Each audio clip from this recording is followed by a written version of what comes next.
আসসালামু আলাইকুম সুপ্রিয় দর্শক, এই মুহূর্তে আমি দাঁড়িয়ে আছি ভোলা জেলার তজুমউদ্দিন উপজেলার।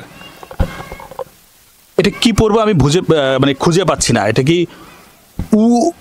ওর আড়ালিয়া সরকারি প্রাথমিক বিদ্যালয়, নাকি এটি হবে উত্তর আড়ালিয়া সরকারি প্রাথমিক বিদ্যালয়?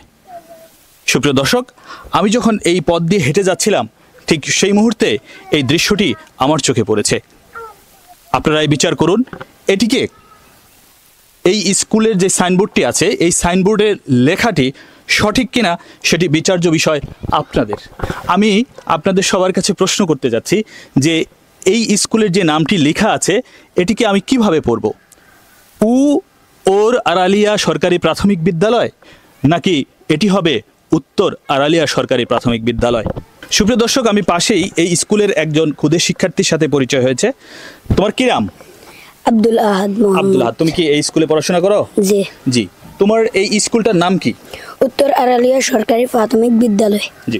সুপ্রিয় দর্শক, আপনারা বুঝতে পারলেন স্কুল বন্ধ, তা ওর বাসা এই পাশেই, এখানে খেলাধুলা করছিল মাঠে। আমি ওকে খুঁজে পেয়েছি এবং ওর কাছ থেকে আমি শিওর হয়েছি যে এই স্কুলটির নাম হবে উত্তর আড়ালিয়া সরকারি প্রাথমিক বিদ্যালয়।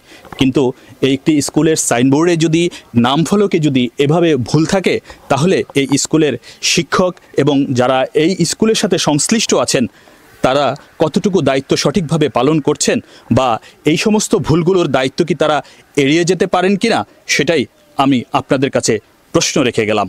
Mamun Mahmud, south news BD.